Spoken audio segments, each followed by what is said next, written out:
Добар ден, почитувани. Ова е најновата Телма амбуланта. Дали правилната исхрана може да биде клучен сојузник во контролата на покачениот крвен притисок? Кои се вистините и заблудите за солта, мастите, алкохолот и кафето? Постојат ли намирници што природно го намалуваат крвниот притисок и како даш диетата може да помогне во превенцијата и контролата на хипертензијата? Совети и препораки ќе добиеме од доктор Александар Митов, магистар по јавно здравје. Останете на Телма.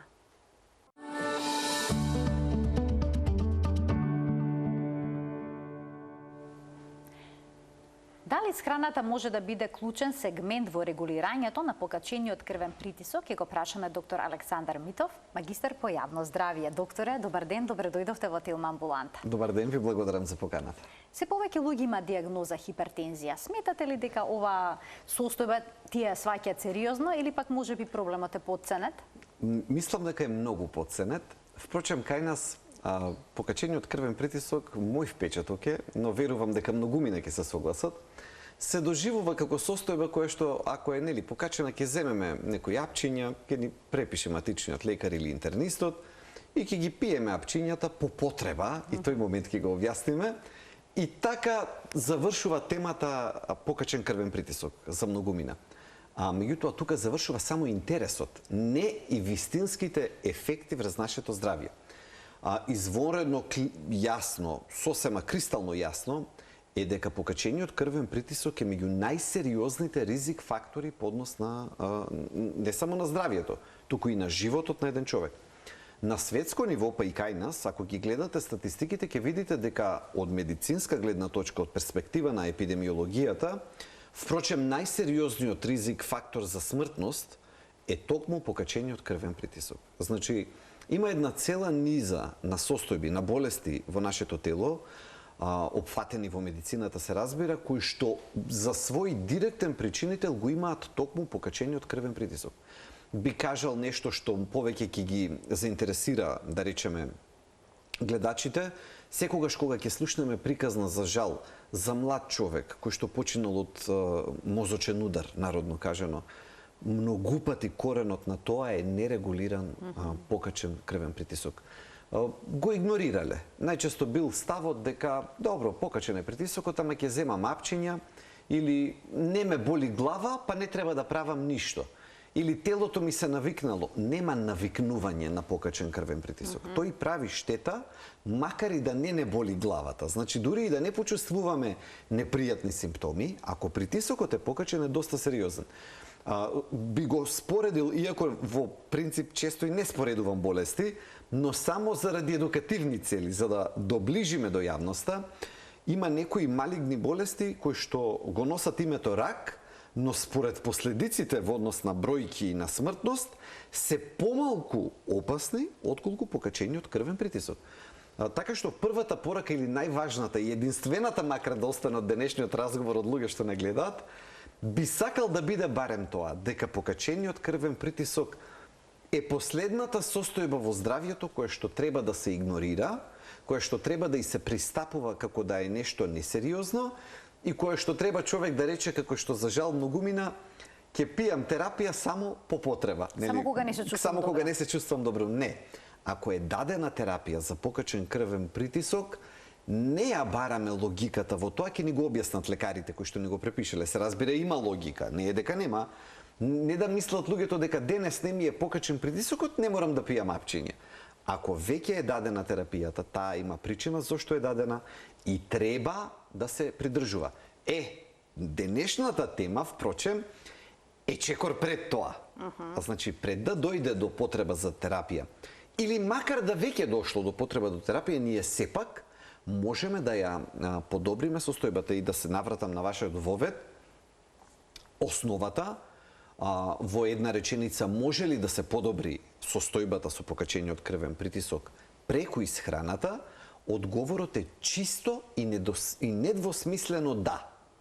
Значи, исхраната, дури ако ги земете препораките, нели, ние во медицината се водиме по клинички препораки, по упатства, по патеки, не е оставено кој од нас како сака да си толкува. Ние лекарите имаме многу јасни прописи како треба да се однесуваме. И во тие, кога се зборува за покачен крвен притисок, јасно е пропишано дека модификации на животен стил, што би рекло промена во храна, во физичка активност и во спиење, спаѓа во така наречената прва линија на терапија. Значи тоа е првата линија на терапија. Многу од европските препораки дури ќе ги најдете како велат кога ќе се презентира пациент, кога ќе дојде на лекар кој што ја има таа состојба, првите 3 месеци обидот да биде преку модификација, се разбира сега. Да се проба на таков начин, да се регулира. Апсолутно. Значи, се разбира да не ескалира на состојбата, да не станува збор за некоја хипертензивна криза од 200-220, таму се регулира на поинаков начин, се разбира. Но ако е примерна хипертензија, како што ние лекарите ја нарекуваме, и е во некоја иницијална фаза, се разбира дека првото кое што треба да се направи е ова за кое што ќе зборуваме денес, односно корекциите во начинот на исхрана. Докторе, сите знаеме дека постои цела листа на намирници што треба да бидат што треба да се избегнуваат или пак да се ограничат кога станува збор за хипертензијата. Тука на првото место е солта. Да. Сега, дали солта навистина е толку штетна за здравјето и го покачува ли многу крвниот притисок? Има луѓе, пациенти, од искуство го зборувам тоа и науката кристално го потврдува, кои што проблемот со покачениот крвен притисок си го прават само од една навика. Многу внесување сол. Значи, толку е сериозно и толку е големо влијанието и уделот на зголемениот или прекумерниот внес на сол во исхраната. За да го одговорам со еден збор прашањето, дали има влијание? Преголемо е влијанието на солта во исхраната. Сега ќе навлеземе во деталите, се разбира. Како што рековте, ние многу пати можеме да го игнорираме моментот на колку и каде е представена солта во нашата исхрана. Ние можеме да речеме, ајде, луѓе кои што веднаш се фаќаат за соларчето, штом ќе седнат да јадат, да си досолат. Многумина, за жал, почнуваат да солат пред да пробаат. Значи, тоа е... Да знаат дека не има доволно солено. Да, и тоа е од искуство, пак зборувам со пациенти дека често пати знаат кога ќе дојдат маж и жена, например и сега, нели, едниот ќе го издаде другиот и ќе го каже тој момент дека вели соли пред да почне да јаде. Имаме ние дел од популацијата кој што го има тој проблем. Таму е полесно.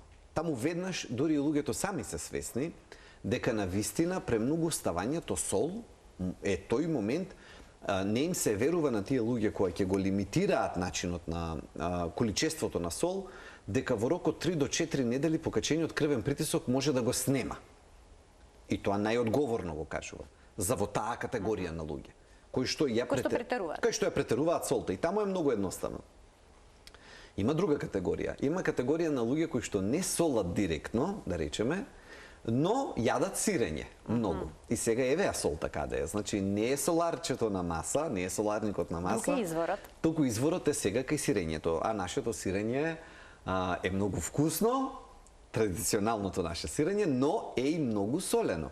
И вклучено е многу често во нашите обреци. Ние не го сметаме и пак го подценуваме. Нели, ако отидеме во кафана, често го давам тој пример, како предјадење ќе стаса толкаво парче сирење. Заедно со салатата, нели?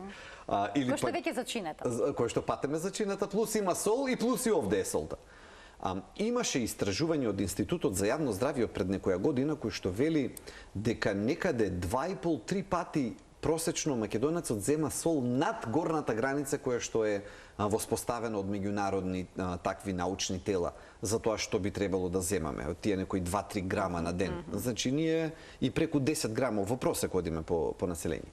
Тоа е втората категорија. Тоа е солта скриена најчесто во млечните производи.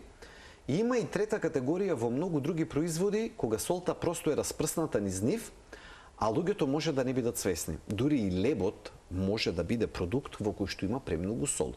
Ако не сме свесни да провериме колку пишува на опакувањето или на било кој друг начин, има многу, ајде грицките поедноставно е човек да свати, ама има многу тестенини кои што навидум на вкус нема, веднаш да осетиме дека се солени, не ни оставаат впечаток на солени, а впрочем ние сме ја внеле солта во нашето тело.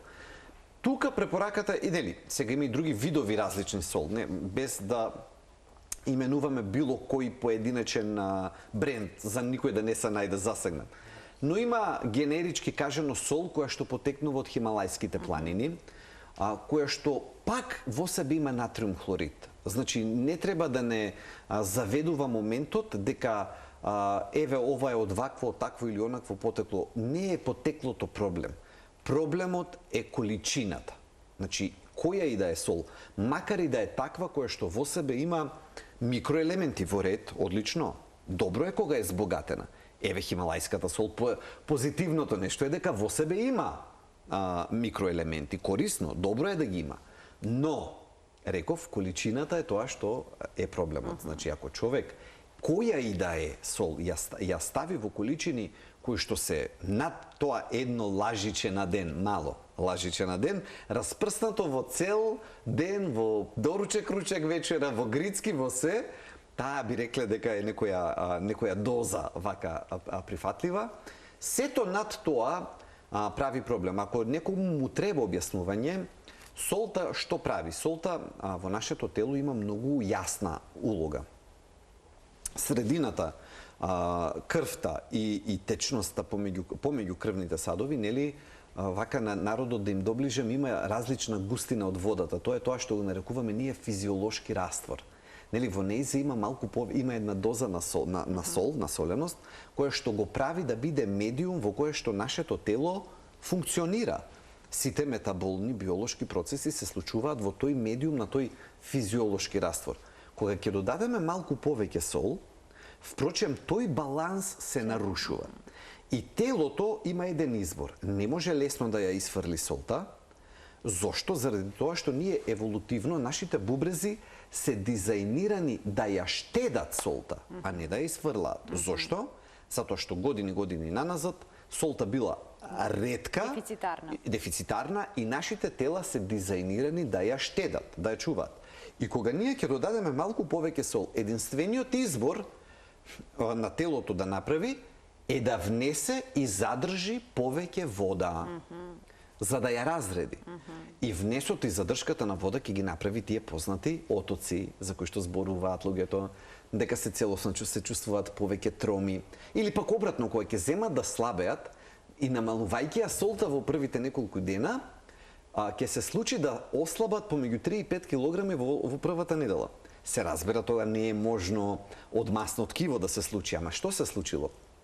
Бидејќи внесувале сега во овие први 3 до 5 дена од новиот начин на исхрана, да не го користам терминот диета, од тој нов начин на исхрана на првите 3 до 5 дена, бидејќи паднало количеството на сол и процентот на сол, телото сватило дека одеднаш таа врзана вода која што ја имало, не му треба и ја пушта. И ние фактички ќе ја уринираме, ќе ја изфрлиме преку бубрезите надвор. Значи, се губи течност. Течност и на вагата ќе покаже 3 до 5 килограми помалку. Не дека е супер диетата дава ефект во првата недела, туку дека сме намалиле внес на сол. Мислам, тоа е сосема здраво. Не зборуваме за нешто нездраво. Во првите неколку дена човек де факто ќе ја изфрли солта. Таа сол која што држи вода прави во крвните садови да има зголемен волумен на крвта. Тој зголемен волумен во ограничени крвни садови, кои што се како еден вид на црева, така да речеме, оти нема кај да се шират, еве го од каде е покачениот крвен притисок. А ризично ли е доколку целосно се изфрли солта од исхраната? Да. Некои пристапуваат и на таков чекор. Да, и за жал сум видел и последици од тоа. Кај некои пациенти, сваќајќи ги овие работи доста буквално и мислејќи дека солта е штетна, затоа не сакам да користам таков вокабулар, таков речник, кој што е лесен, може би така убаво звучи, на уво се лепи, солта е штетна. Навидум е многу едноставно, меѓутоа работите во медицината се покомплицирани од тоа. Да, солта е штетна над одредена граница, но, како што го објаснив, тој механизам зошто ни треба, дури е неопходна. Значи, на нашето тело му треба солта за да ги одржува тие густини на растворите низ цело тело, за да може метаболните процеси, впрочем, да течат. Од друга страна, ние сме ендемично подрачје кое што е карактеризирано со недостаток на јод. Значи, кај нас јод не е застапена во исхраната, речиси воопшто. Ние немаме навика ниту ниту морските производи многу да ги користиме, кои што во себе користат, имаат повеќе јод заради медиумот во кој што живеат тој тип на животни, немајќи ги кај нас во исхраната, ниту пак алги, кои што исто така во себе имаат доста јод, ние се наоѓаме во ситуација јодот многу често да биде дефицитарен кај нас. Тоа се одразува на многу нивоа. Дефицитарноста на јод порано беше позната нели само кај деца, па дека тоа може да предизвикува не е убав терминот кретенизам, нели како стручен термин во таа смисла, или пак кај возрастните дека може гушавост и тој тип на проблеми со тироидната жлезда како еден вид на дефицит или недостаток на јод. Меѓутоа, сега веќе се знае дека многу функции на нашето тело, не само овие две големи нарушувања, многу други функции, вклучително дури и функционирањето на имунитетот, се базирани на доволен внес на јод во нашето тело. Сега скокнавме можеби малку од солта на јодта, но сепак го одговарам прашањето. Го одговарам прашањето. Така го одговарам и тоа прашањето. И кај нас, ако ние по закон мораме да имаме јодирана сол. Исфрлајќи ја солта човек од својата исхрана, де факто го исфрла единствениот, најчесто единствениот извор на јод. А ако нема јод, не само тироидната жлезда, туку ќе почне еден таков домино ефект. Ние немаме навика да ги проверуваме, немаме навика да се грижиме за нивото на јод, за нивото на магнезиум, за нивото на селен, за нивото на калциум. Значи, има минерали во нашето тело, и макро и микро минерали, кои што се од изворедно значење за нашето тело, од огромна важност. Ако ги подценуваме, како например во конкретниот случај јодта, како несакан ефект на невнесување доволно сол, можеме да си направиме многу посериозни последици. Од тука би рекол, нели, солта не ја етикетираме до точка крај, сега веќе не смее да се зема, треба да се зема, меѓутоа ја кажавме дозата на ниво на еден ден, да. Порано речиси сите масти беа забранети за лицата кои што имаат хипертензија, но сега работите не стоја така. Да. Дури свинската маст се препорачува во умерени количини. Па што е здраво, а што штетно, кога зборуваме за мастите, за оние кои што имаат висок крвен притисок? Да. Кај мастите имаше една, како да речеме, една еволуција во изминативе 10 на 15 години и доаѓаше до промена на многу ставови. Едно нешто не се промени, од тоа ќе почнам и тоа е многу важно нашите гледачи да го знаат, тоа е ставот кон така наречените трансмасти. Ќе преминам и на заситените и незаситените. Меѓутоа, трансмастите е нешто за кое што досега не се создаде никаква дилема, никаква двојба во стручната јавност во однос на тоа дали и колку треба да биде присутна. И пред да ги дебатираме тие како што има и вакви и такви студии, да ги кажеме тие за кои што има само еден тип на студија, тоа е дека се штетни. А тврдите маргарини се карактеристика за така наречените трансмасти. Не случајно го кажувам моментот тврд маргарин, бидејќи токму тие, оти сега има меки маргарини, кои што ќе прочитате уште на самата опаковка од озгора пишува дека нема трансмасти или нула трансмасти. За жал кај нас нивото на свесноста во јавноста, да речеме, е ниско за трансмастите. А меѓутоа трансмастите на Запад се изворедно важна тема, до таа степен да има потреба од прецизна декларација на самиот производ за тоа колку и какви масти содржи, пред се мислејќи на трансмастите. Така што тврдите маргарини, во што и да се, ако не ги користиме сами да мачкаме директно дома, може би е напуштена таа навика кај поголем дел семејства, но може би не е напуштена навиката да купуваме благи работи, сладки работи, кои што во себе, во процесот на производство, всушност ги користат тој тип на маргарини. И затоа треба тука да бидеме извонредно внимателни. Значи, кај овој тип на масти, кај трансмастите нема дилема. Треба да се избегнува по секоја цена, затоа што има нула прак на толерантност во нашето тело по однос на трансмастите. Зошто? И 1 милиграм внесен, а не па грам, 2, 3, 5 на дневна основа, веднаш почнува процеси на инфламација, на воспаление во нашето тело, научно докажано. Значи, присуството на трансмастите недвосмислено ни прави штета. Одиме сега на заситените масти. Има една многу интересна мапа од Европа, не знам дали сте ја виделе. Вака ја дели Европа и земајќи го предвид и Медитеранот, се разбира, и ја дели на, има жолта боја, горниот дел, и покрај Медитеранот, долу покрај Средоземното море, жолтиот дел. Вели Европа путер, која што користи, и Европа која што користи маслиново масло, како една јасна дистинкција во начинот на готвење. Македонија е на самата линија. Значи, ние сме некаде ни ваму ни таму, бидејќи кај нас и се користи маслиновото масло, но немаме, например, традиција како во Крит или во Грција, например, во соседна Грција, каде што маслиновото масло се користи буквално за се. Таа предрасуда дека не се готви со маслиново масло? Да, дека не сме нерафинираното маслиново масло да се загрева. Не е точно. Не е точно. Вие да отидете на село во во Крит или во другите села, грчките острови каде што населението живее лесно преку 100-та година, ќе видите дека се готви. Со ладно цедено готви? Со ладно цедено. Со ладно цедено се готви, и печење, и пржење, и се што прават значи, со слободно. Да го користиме на таков начин, без двојба. Знаете како тука има и многу индустрии, многу влијанија, многу презентирање на стравови, пуштање во јавноста, па ти е лесно фаќаат простор и после одат искоренете го. Така што таков случај е, например, не се готви со нерафинирано маслиново масло, се готви. И таа мапа, се враќам на неиза, има нели горниот дел на Европа е тој дел кој што зависи од путер и долниот каде што праксата е со маслиново масло. Ако земете на таа мапа да го преклопите моментот на информации за смртност од кардиоваскуларни болести, ќе видите дека идентично се совпаѓаат. Односно дека присуството на маслиновото масло во исхраната е еден силно медицински, велиме, протективен или заштитен момент. Ја штити популацијата.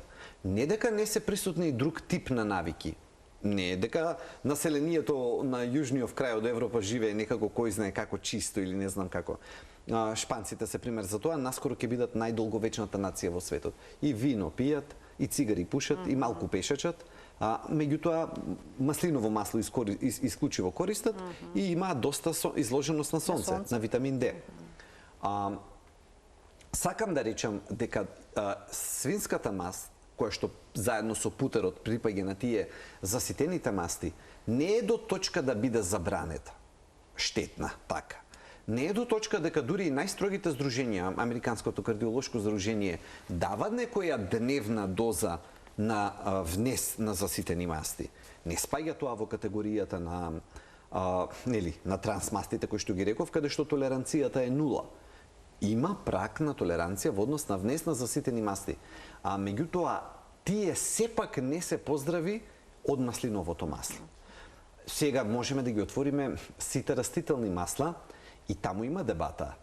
Цела една емисија треба да направиме. Да, например, сега веќе е интересно прашањето, а дали пак рафинираното сончогледово, ако го компарираме со свинската маст, тука како се научните студии, тука имам да зборувам цела емисија. Да ми ветите дека во едно следните издања. Може накратко. Секако. Ајде накратко. Има јасно студии кои што покажуваат дека знае да биде и поштетно од заситената маст, од свинската маст конкретно. Единствено супериорно, доминантно во однос на сите, дека ги проаѓа сите тестови, е маслиновото масло. Така, значи број 1 е маслиново масло, кај лица со хипертензија советувате во исхраната да има. Да, и ние имаме среќа дека кај нас е присутно. Имаме среќа дека во соседна Грција човек кога оди на одмор може да си купи канта по цени кои што се значително пониски од моментално како што е присутно кај нас во маркетите, да речеме. Сакам да речем, не сме во дел на светот каде што па еве го и Дојран. Во Дојран и во Гевгелија мислам дека дури имаме и наши македонски кои што произведуваат? Македонски производители на маслинки. Сакам да речам, не ни е толку страно колку што ние можеби си мислиме за тоа, бидејќи нели земјава не ни излегува директно на море. Но сме во близина. Многу близко сме. Многу близко сме. Вие ако ја видите климата во Гевгелија, Богданци, Негорци, тој крај, тоа е чиста медитеранска клима. Чиста, до Демир Капија, Тоа е чиста медитеранска клима, каде што најголем дел на работите кои што успеваат неколку километри подоле во Грција, успеваат и кај нас. Сакам да речам да таа блокада ние треба ментална. Ние треба да си ја тргнеме во однос на тоа што е медитеранска, што не е медитеранска исхрана.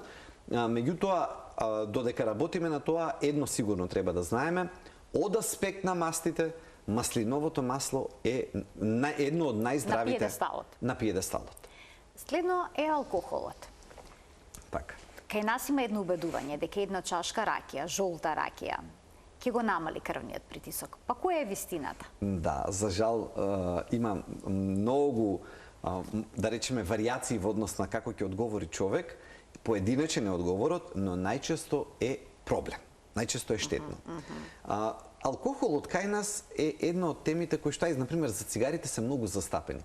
Ама барем има каков таков консензус во однос на тоа, нели ќе кажеме, штетни се цигарите. И тука нема да се развие кој знае колкава дебата. Дури и луѓето кои што пушат се свесни. Но и за алкохолот има поделени студии. Има, не дека нема. Меѓутоа, нашата јавност, нашиот впечаток е многу потолерантен од поделените студии. Значи, кај нас е многу поприфатливо од што науката покажува.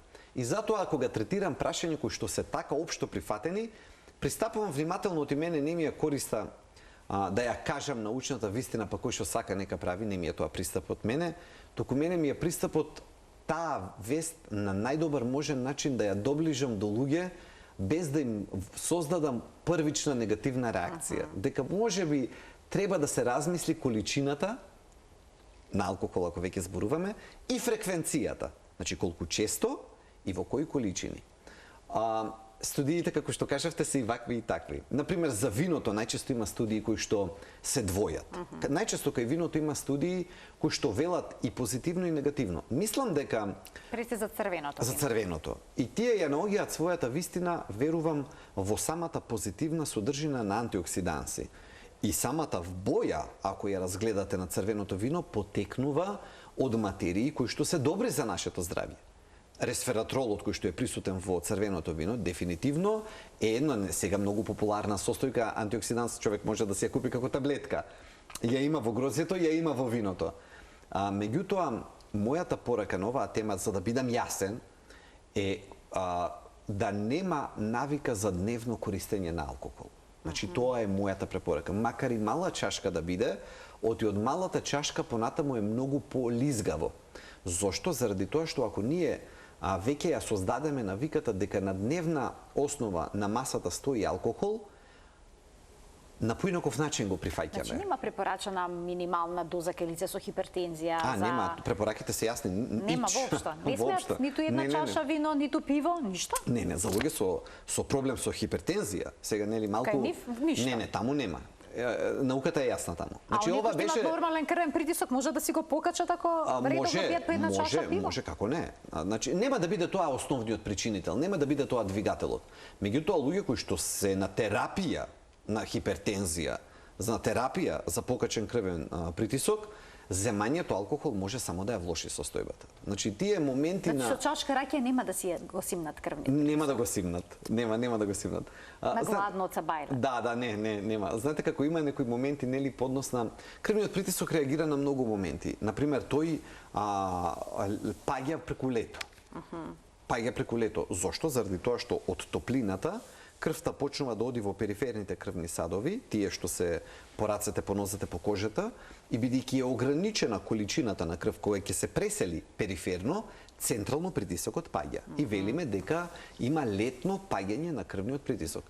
Тоа не значи дека во основа се излекувал тој човек. Тоа значи дека вистински треба да пази на причините и да работи на тоа, на вистина да дојде до состојбата која ќе дојде првото заладување, да не скокне крвниот притисок, бидејќи тогаш кога ќе се собере од периферните крвни садови, затоа нели многу почесто кај популацијата имате проблем на покачен крвен притисок, впрочем во зима. Есен, зима, сезонско. Не треба тоа да не лаже, нели, ако сега сме користили малку повеќе салатичка, кога ја има вистински во летото со малку чашка, две алкохол, дека ради тоа ни паѓа. Можеби само се погодило да биде лето, па притисокот паднал.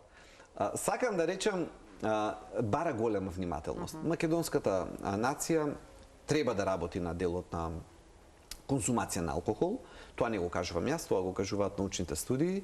За жал има и многу случаеви на крајност во степенот на употребување на алкохол кај нас.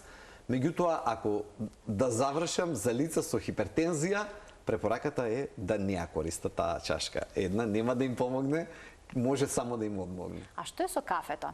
Тука имам исто така навика да пиеме редовно кафе. Утрото да го започнеме со кафе. Некои пијат и повеќе чаши шолји кафе во текот на денот. Да. Што е со кофеинот? Дали ќе го покачи или пак ќе го симне притисокот? Да. Има ли некоја дозволена доза кај лицата со хипертензија кога станува збор за кафе и дали е седно?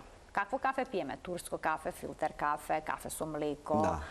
еспресо и така натаму.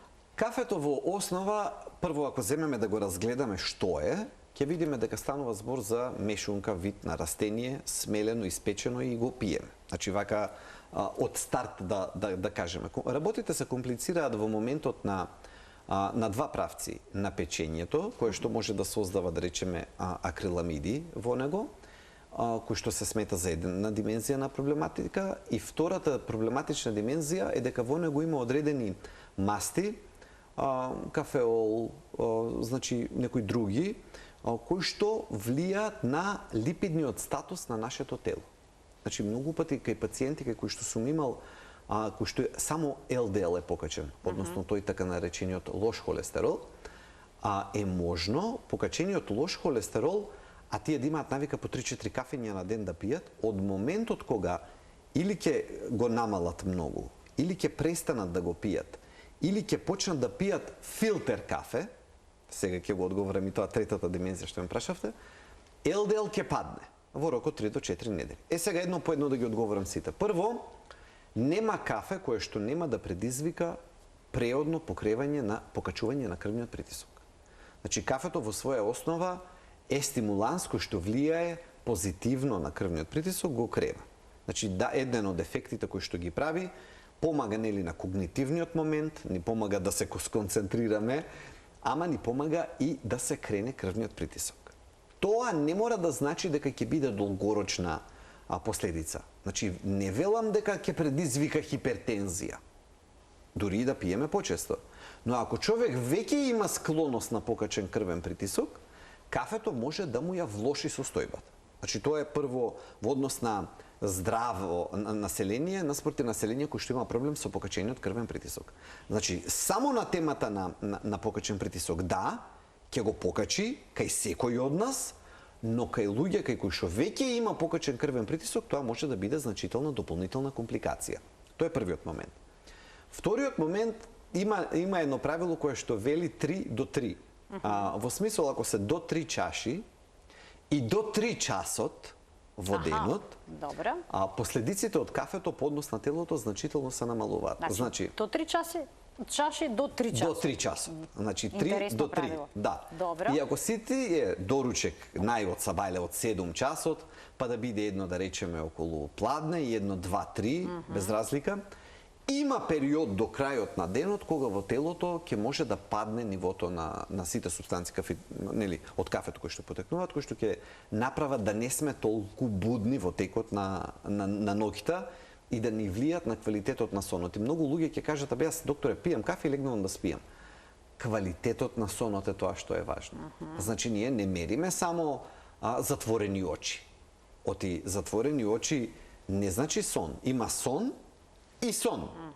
Има сон кој што го одмара телото, кој што навистина ни ги полни батерии, дака е длабок сон, мирен сон, кога ќе станеме навистина имаме чувство дека батериите ни се на 100%, а има и сон кој што е немирен, плиток, недоволен, неквалитетен. Ние може сме ги одлежале 8 часа во креветот, меѓутоа ќе се разбудиме и батериите се на 20%.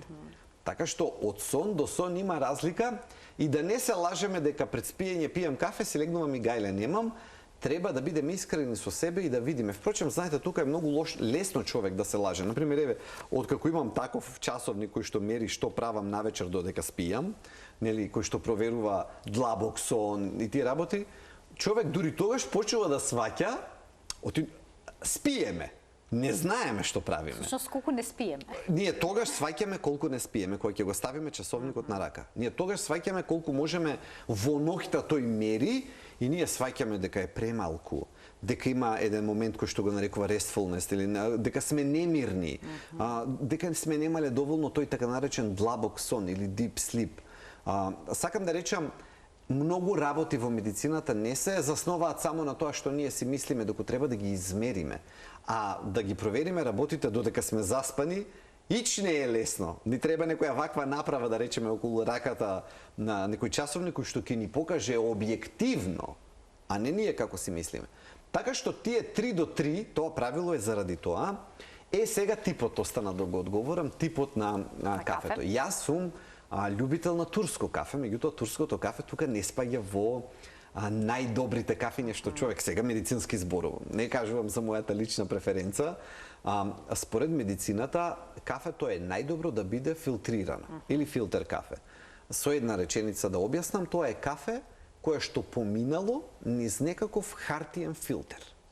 Значи, зошто? Заради тоа што тие масти кои што ги спомнав на почетокот, кои што имаат карактеристика, нели, во кафето има многу видови на супстанции. Едни кои што будат, други кои што даваат ментална енергија, трети кои што го покачуваат притисокот, но има и такви дитерпеноли и слични, кои што влијаат на ниво на покачување на ЛДЛ, кои што го влошуваат холестеролот.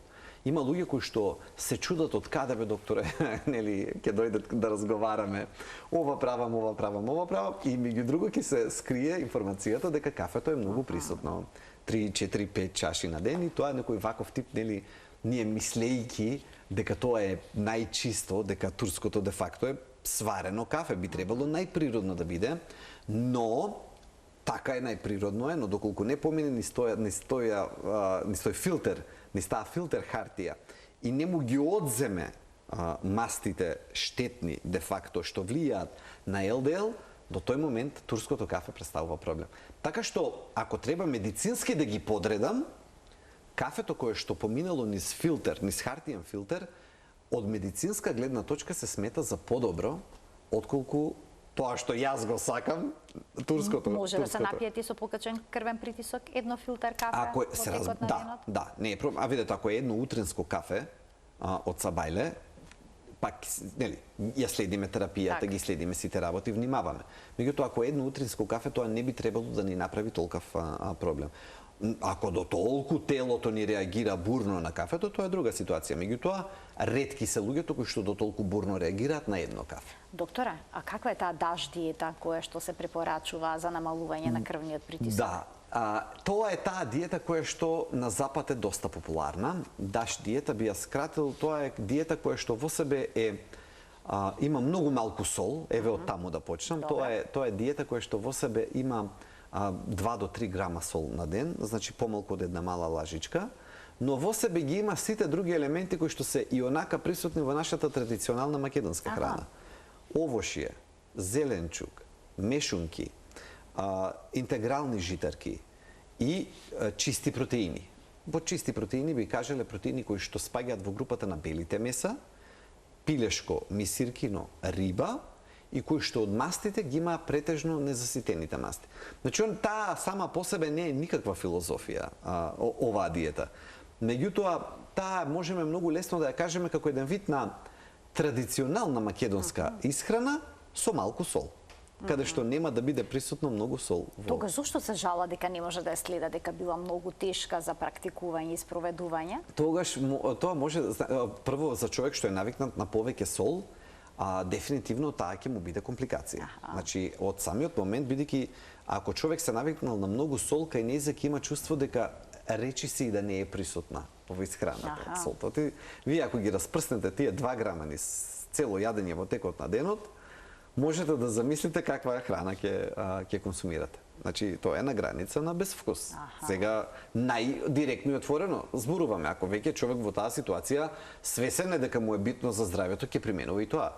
А ги дава очекуваните резултати? Ги дава резултатите, меѓутоа, јас пак би рекол, еве човек да биде и на класична македонска исхрана, особено нашата еве сега летото за жал завршува, меѓутоа таа летна исхрана која што е присутна кај нас со многу овоше, со многу зеленчук и со пониско ниво на сол, ќе ги даде истите ефекти. Значи еден реален и одржлив план. Имено, да. На подолги патеки. Впрочем, да, јас секогаш неве и да одговорам, нели, што да, за да не испадне нели дека само ограничување. Секоја исхрана која што е базирана на нашето поднебие и на сезоната, во смисол грав, грашок, леќа, боранија, месата кои што ги спомнав, ама не претерување, интегрални лебови, не бел леб, кој што во себе има и многу повеќе сол, и овоше зеленчук, јатки. Нема голема филозофија. А има ли некои продукти што го намалуваат крвниот притисок, некоја храна? Има, се разбира. Тука сите ќе го познаеме лукот и има јасни научни студии. Лукот спаѓа во видови на храна каде што силно влијае на нивото на крвниот притисок. Од чаевите интересен е хибискус. Значи чајот од хибискус има два моменти кај него. Едниот е дека влијае силно антихипертензивно. Значи го спушта крвниот притисок. Има јасна научна база за тоа. И вториот момент кај него е дека е најбогатиот чај од аспект на полифеноли, антиоксиданси, низа на субстанции. Впрочем, некои го сметат и за најздравиот чај кој што човек може да го пие, кој што дури и од зелениот чај, кој што го носи приматот во многу области, дека дури и од него може да биде поздрав токму чајот од хибискус. Има и некои зачини, има и поситни работи кои што човек омега-3, например, може да користи, и омега-3 влијае. И се разбира, тука влегува и плејадата на минерали, кои што човек исто така може да ги земе предвид. Од сите минерали, например, магнезиумот е така наречениот минерал на релаксацијата, на опуштањето, на опуштеноста. Тој влијае токму на ниво на мускулите, меѓутоа не само на мускулите кои што се во нашиот мускулен систем, туку и на тие кои што се во крвните садови, од крвните садови артериите во својот внатрешен цит имаат и тие собствен вид на мускули присутни внатре. И тие е многу важно дали се контрахирани, згрчени, би рекол, народно, или имаат капацитет да се опуштат. Ако може да се опуштаат квалитетно, а магнезиумот тука игра многу значајна улога, тогаш и притисокот може полесно да се контролира. Видете, за овие работи човек, јас секогаш кажувам, не од природниве работи. Природните работи не се апче. Тие немаат таков капацитет. Не треба ни да го очекуваме тоа. Нема природна работа која што, ако ни е крвниот притисок колку и да е проблем, дека 80% ќе ни го реши проблемот една од нив. 5% ќе ни дојдат повеќе ќе биде намалувањето на солта. 30% од резултатите ќе дојдат со намалување на солта. 5 до 10% од резултатите ќе дојдат со поправање на мастите. Физичката активност ќе ја додадеме и таа ќе додаде 5 до 10%. 5 до 10% ќе ни даде намалувањето на кафето, или на кафеинот, на сите тука проблеми и други субстанции. Сите чекори што ќе ги направиме мали, сите си имаат влијание. Сите имаат голем влијание. резултат. Тоа мораме да го знаеме за здравиот пристапот преку исхраната, дека тој е како еден вид на мозаик. И ние не можеме со еден камен да го направиме мозаикот, тоа не е мозаик. Значи дека ќе има многу помали камчиња, многу ситни работи кои што треба правилно да ги распределиме во денот, со цел да ја дадат крајната слика, таа која што ни треба, тоа е добар крвен притисок. И на крајот на денешната емисија, ова е сезона на ајвари. Докторе, вие го направивте вашиот ајвар. Видовме и фотографија на Facebook, можеме да ја погледнеме. Дали ајварот е здрав и дали ајварот може да го користат оние кои што имаат покачен крвен притисок и каков ајвар направивте, по каков рецепт? По струмички рецепт, да, јасно струмичен, по струмички рецепт. Важното на ајварот... Од пепирките од вашиот двор или? Немам толку многу, да. Еден момент е многу важен. Не треба да претеруваме со солта и со зејтинот. Значи, тие два моменти да не ги правиме премногу. И третиот момент кој што би го дал како совет е да не претераме баш многу со пржењето, да речеме, со процесот на термичка обработка, да не биде премногу долго. Нема некои не знам какви здравствени бенефити, тоа е повеќе традиција. Значи, има има моменти кои што на здравјето му се важни и од друга гледна точка. Значи не е здравјето математика. Абе тука е хедонизмот, да се ужива, така нели? е. Па ние не сме ни уште не сме го измериле. А колку придонесува на нашето здравје тоа да се чувствуваме добро? Така, не до мерка сега да кажеме, нели да претеруваме во таа изјава. Меѓутоа има и тоа некоја доза која што очигледно не е занемарлива. И сега ние ако и со ајварот не претераме, не верувам дека ќе се направиме голема штета на здравјето. Колку тегли излегува? 18. Самиот го правевте? И со Или имавте помош? Јас бев помошникот. Мајката на мојата сопруга беше главниот мајстор, јас велам, јас сум чиракот, калфата. Значи јас да помогнам околу приготвувањето. Меѓутоа, верувам дека и тука има во таа традиција, во тоа означување на годишното време и во вкусот на крајна линија. Си има нешто кое што човек верувам дека е добро да го испочитува. Ако не претерува, нема да се наштети на здравјето. Така, тајната е во умереност. Така е. Јас ви благодарам многу за вашето денешно гостување во Телма амбуланта. Ви благодарам за сите корисни совети што ни ги упативте, а се поврзани со исхраната и контролирањето на крвниот На големо притисок. задоволство, зборуваме на многу важни теми. Се надевам дека еден барем мал дел ќе стаса до јавноста и ќе им помогне во нивното здравје. Остана некои работи кои што не ги разјаснивме, но Во наредна секако прилика. во една од наредните емисии ќе бидете повторно наш гости. Ви благодарам. Почитувани, ова беше се во денешната Телма амбуланта. Ви благодарам што и денеска бевте со нас. Ви посакувам убав ден.